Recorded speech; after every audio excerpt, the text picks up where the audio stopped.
Good morning everyone. Welcome है आपका 11th accountancy subject में। चैप्टर चल रहा हमारा 10th financial statement second. Topic है अपने एडजस्टमेंट। अब एडजस्टमेंट से रिलेटेड जो सेकंड टॉपिक था इनकम से रिलेटेड था अनअर्न्ड इनकम और income received in advance. Clear? तो ध्यान से देखें और समझने की कोशिश करें, साथ ही साथ नोटबुक में भी राइट करते जाएं। क्लियर? ध्यान देना। अनअर्न्ड इनकम और इनकम रिसीव्ड इन एडवांस यानी अनुपार्जित आय या अग्रिम प्राप्त आय। ध्यान देना। ऐसी इनकम देख लो, एक तो पढ़ा था हमने एक्रूड, ठीक है, और एक है अनअर्न्ड, दोनों अपोजिट हैं। एक्रूड का मीन्स तो क्या था, अर्न तो कर ली बट रिसीव नहीं हुई, दैट्स क्लियर। और अनअर्न्ड उससे अपोजिट है, अर्न की नहीं और पहले ही रिसीव हो गई। क्लियर? तो ध्यान देना इसकी definition. Income received in advance या unearned income, which income are related. ध्यान देना, which income is related to next year. ऐसी इनकम जो नेक्स्ट ईयर से क्या है, रिलेटेड है, but received in current year. Clear? Which income is related to next year. Current year से, next year से रिलेटेड है लेकिन रिसीव्ड कहाँ हो गई, इन करंट ईयर। यानी 2021 से रिलेटेड कोई इनकम है और वो 2020 में क्या हो गई, रिसीव्ड हो गई। क्लियर? तो उसको क्या बोला जाएगा, income received in advance. Clear? ध्यान देना, ऐसी इनकम जो नेक्स्ट ईयर से रिलेटेड है बट करंट ईयर में क्या हो गई, हमें रिसीव्ड हो गई। That's clear. जिसे बात करते हैं हम सैलरी की। ध्यान देना, सैलरी की बात करते हैं। सैलरी हमें रिसीव होती है, सैलरी रिसीव होती है। महीना चल रहा हमारा दिसंबर 2020, ये चल रहा है। और आज डेट की बात करते हैं, 15 डेट हो गई, 15 तारीख हो गई। अब क्या करते हैं, हमें सैलरी रिसीव हो रही है 31 दिसंबर तक की। 31 दिसंबर 2020 तक सैलरी रिसीव हो गई।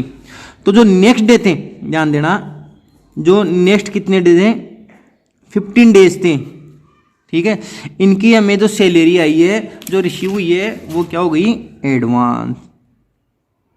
एडवांस रिसीव्ड हो गई। क्या हो गई, सैलरी, एडवांस सैलरी रिसीव हो गई। क्लियर बात? जबकि वर्किंग डे कितने हुए हैं अभी तक, 15 डेज। 15 दिसंबर हुई तो 15 डेज हुई हैं और सैलरी रिसीव हो गई 31 दिसंबर 2020 तक की। तो नेक्स्ट डेज कितने हो गए, 15 डेज हो गए। तो ये इनकम आ गई। अब कोई ज़रूरी थोड़ी कि हमने कोई भी एम्प्लॉय है या अपन खुद है किसी के पास पूरे टाइम तक काम करें या जो भी अपने एग्रीमेंट किया उसके अकॉर्डिंग काम हो भी सकता है, नहीं भी हो सकता है।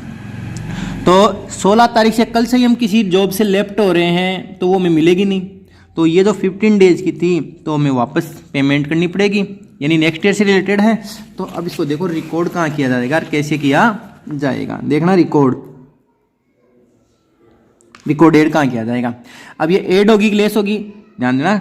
जो 15 डेज नेक्स्ट डे की थी तो इसका मतलब ये क्या होगी, लेस होगी। ध्यान देना, less in related income.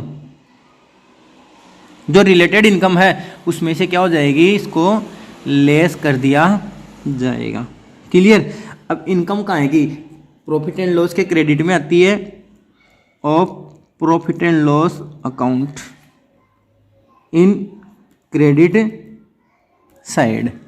Profit and loss के क्रेडिट साइड में जो मेन इनकम है, जो मेन इनकम है प्रॉफिट एंड लॉस अकाउंट के क्रेडिट में, उसमें से उसको क्या कर दिया जाएगा, अनअर्न्ड इनकम या इनकम रिसीव्ड इन एडवांस को लेस कर दिया जाएगा। क्लियर? अब इसको भैया ये क्या है, हमारी इनकम रिसीव्ड इन एडवांस हो गई, तो इसको लायबिलिटी में शो किया जाएगा। उसको शो किया जाएगा liability side of balance sheet. तो इसको बैलेंस शीट के किस साइड शो किया जाएगा? लायबिलिटी साइड शो किया जाएगा। ध्यान देना, दोबारा समझना। इनकम रिसीव्ड एडवांस हो गई है, तो जो करंट ईयर से रिलेटेड है उसमें से इसको लेस किया जाएगा प्रॉफिट एंड लॉस के क्रेडिट साइड में। और दूसरी बात यह है कि इसको लायबिलिटी में शो किया जाएगा बैलेंस शीट के। क्लियर? अब देखना इसकी एंट्री कैसे पास होगी। ध्यान देना, जनरल एंट्री, जनरल एंट्रीज आपको एक्सप्लेन की जा रही है, समझाई जा रही है, रटवाई नहीं जा रही है आपको। ध्यान देना, अनर्ड इनकम या income received in advance, unearned income या income received in advance. Clear? इनको हमने किस साइड पोस्ट किया? Liability side. लायबिलिटी साइड इसको रिकॉर्ड किया जाएगा। ध्यान से देखना, समझने की कोशिश करना। अनर्ड इनकम और इनकम रिसीव्ड इन एडवांस को लायबिलिटी साइड में पोस्टिंग की जाएगी, रिकॉर्ड किया जाएगा। और लायबिलिटी का जो बैलेंस हम लेके चलते हैं वो कौन सा बैलेंस होता है? क्रेडिट बैलेंस होता है। क्लियर? लायबिलिटी का जो बैलेंस हम लेके चलते हैं वो कौन सा बैलेंस होता है? क्रेडिट बैलेंस होता है। अब ध्यान देना, जो अनर्ड इनकम है या रिसीव्ड इन एडवांस इनकम है उसको लायबिलिटी में शो करेंगे, लायबिलिटी का बैलेंस क्रेडिट। तो कहने का मतलब क्या हो गया? अनर्ड इनकम या इनकम रिसीव्ड इन एडवांस को कौन से साइड शो किया जाएगा, कौन से साइड राइट किया जाएगा? क्रेडिट साइड राइट किया जाएगा। और जो रिलेटेड है, रिलेटेड इनकम है उसको कहाँ शो किया जाएगा? डेबिट में शो किया जाएगा। तो देखना है एंट्री कैसे पास हो रही है। Related income account debit, related income account debit to unearned income या और to income received in advance. Complete. ये हो गई हमारे पास एंट्री। ध्यान देना, related income account debit to unearned income या to income received in advance. आई बात समझ में? तो इस प्रकार से इसको हमने एंट्रियों में शो किया है। अब ध्यान देना, इसको अकाउंट में शो कैसे किया जाएगा? ध्यान देना, शोन इन अकाउंट्स। क्लियर? तो पहला बना रहे हैं हम P and L account,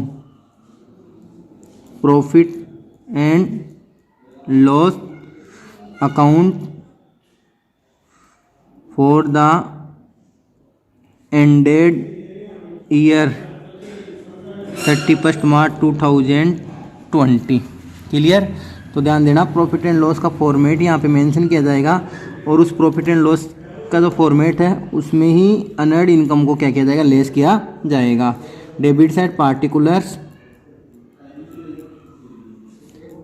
amount, credit side particulars amount. Clear?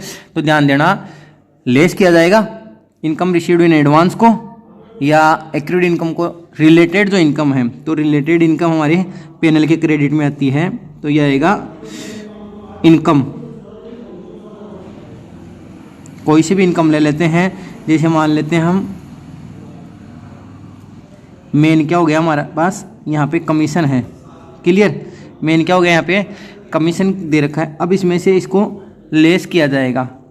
जो मेन आइटम है, इनकम है, क्रेडिट में है, दी हुई रहती है, और कमीशन हम एज्यूम करके चलते हैं। तो कमीशन में जो अनर्ड है, अनर्ड जो कमीशन है उसको क्या कर दिया जाएगा? यहाँ पे लेस किया जाएगा। टोटल में फिर यहाँ मेंशन कर दिया जाएगा। क्लियर? तो इस प्रकार से यहाँ पे जो मेन आइटम है, मेन रिलेटेड ट्रांजैक्शन है, उसमें से अनर्ड इनकम या इनकम रिसीव्ड इन एडवांस को लेस कर दिया जाएगा। क्लियर? अब देखते हैं बैलेंस शीट में किस प्रकार से शो किया जाएगा। तो यहाँ बैलेंस शीट में शो करेंगे, बैलेंस शीट में एज ऑन 31 मार्च 2020। क्लियर। तो यहाँ पे बैलेंस शीट में इसको शो किया जाएगा। तो ध्यान देना, ये liability side, amount, assets and amount, एक लायबिलिटी साइड है और एक है assets side. Clear.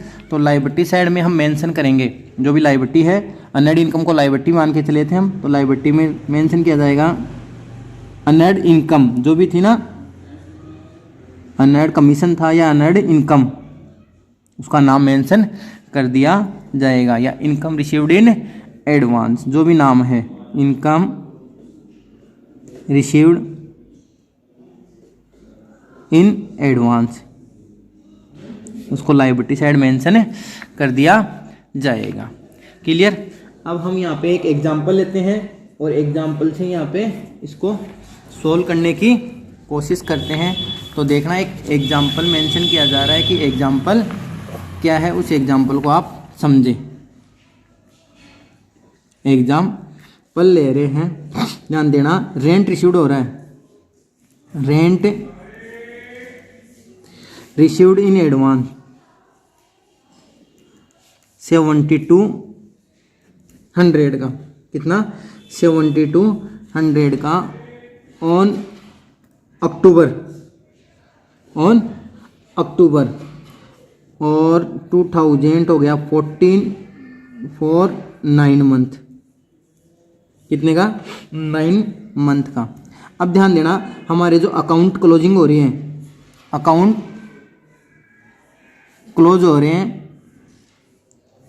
Account closing date दे रखी है हमारे पास 31 मार्च 2000, जो दे रखी है हमारे पास यहाँ पे आएगी 15। क्लियर।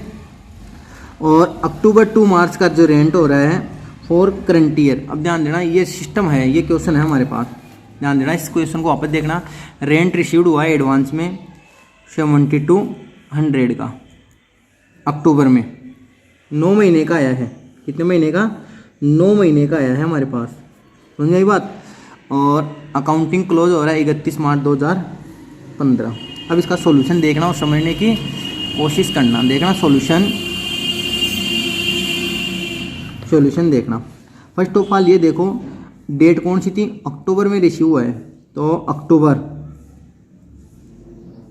अक्टूबर टू मार्च, अक्टूबर, नवंबर, दिसंबर, जनवरी, फरवरी और ये मार्च, कितने महीने का, 6 महीने का, तो 6th मंथ, ये क्या चला हमारे करंट ईयर। ध्यान देना, अक्टूबर से मार्च 6 महीने का, तो करंट ईयर का एक्चुअल में कितना होता है, 6 महीने का इंटरेस्ट, वो रेंट होता है। 6 महीने का क्या हो गया, रेंट होता है हमारे पास, कि एक्चुअल में हमारे पास कितने महीने का आना चाहिए, 6 महीने का रेंट होना चाहिए। आई बात समझ में। और ये इनकम बता रहा है कि 9 महीने का 7200 कितने महीने के लिए आया, 9 महीने के लिए आया है। तो हमें इसमें से कितने महीने का, 6 महीने का आना चाहिए, 3 महीने का जो बन रहा है वो हमारे क्या है, एडवांस है। तो ध्यान देना, एडवांस रिसीव्ड फॉर 3 मंथ, समझने की कोशिश करना, क्योंकि टोटल कितने महीने के लिए रिसीव हुआ था, 9 महीने के लिए, बट करंट ईयर कितना है, 6th मंथ का, और एडवांस कितने महीने के लिए है, 9 महीने के लिए। तो देखना 7200 इंटू कितने महीने का निकालेंगे अपन, 9 मंथ के लिए आया था। क्लियर भाई, ध्यान देना, 9 मंथ के लिए आया था ये, 3 मंथ का निकालना अपने को, 3/9, कितना, 3/9, 3 3 जा 9, और ये 24 बार कट गया, 2400। तो एक्चुअल में जो 2400 रुपये आए वो हमारे क्या थे, अनर्ड रेंट बोल सकते हैं, या इसको बोल सकते हैं रेंट रिसीव्ड इन एडवांस। आई बात समझ में, रेंट रिसीव्ड इन एडवांस हो गया। आई बात समझ में, समझने की कोशिश करना। जो 7200 मिला था हमें, कितना 7200 मिला था, 9 महीने के लिए मिला था। 31 मार्च को हमारा क्लोजिंग डेट है, अक्टूबर टू मार्च 6 महीने का हमारे करंट ईयर है। इसका मतलब 3 महीना एडवांस का आ गया, तो 3 महीने का आ गया 2400 रुपये। तो इसकी जो एंट्री पास होगी, वो क्या आएगी, rent account debit to unearned rent या रेंट रिसीव्ड इन एडवांस 2400। कितना, 2400। Clear, rent account debit to unearned rent. अब इसको हम प्रॉफिट एंड लॉस अकाउंट में और पार्टनर्स कैपिटल अकाउंट में भी आपको मेंशन करना सिखाएंगे। तो देखना, प्रॉफिट एंड लॉस अकाउंट 31/3/2015 की बात हो रही है यहाँ पे। तो हमने जो एक्चुअल में जो रेंट रिसीव किया था, डेबिट साइड, ये क्रेडिट साइड, पार्टिकुलर्स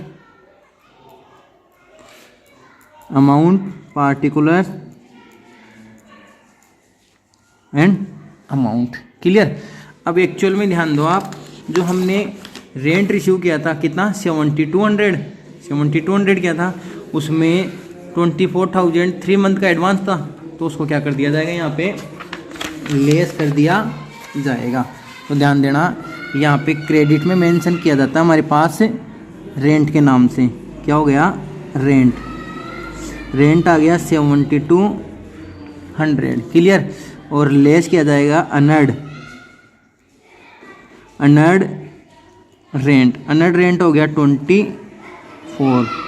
तो एक्चुअल में जो 6 महीने का आया था वो गया हमारे पास 4800। क्लियर। इस प्रकार से यहाँ पे प्रॉफिट एंड लॉस में मेंशन किया जाएगा। अब बात करते हैं हम बैलेंस शीट की। बैलेंस शीट वही डेट आएगी 31 मार्च 2015। क्लियर।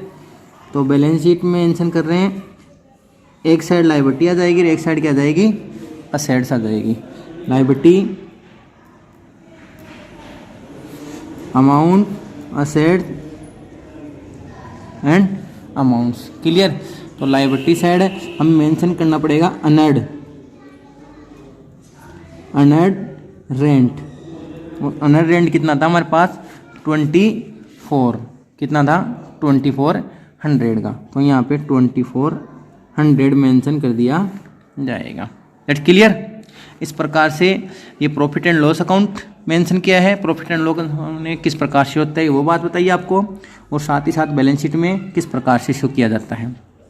तो अनर्ड इनकम या इनकम रिसीव्ड इन एडवांस के थ्योरेटिकल पोर्शन को, एंट्रियों को, और साथ ही साथ न्यूमेरिकल क्वेश्चन को आपको अच्छी तरीके से क्लियर किया है। आई होप आज का टॉपिक आपको अच्छी तरीके से क्लियर हुआ है, समझ में है, सारे डाउट क्लियर हुए हैं। तो लास्ट तक बने रहने के लिए थैंक यू सो मच।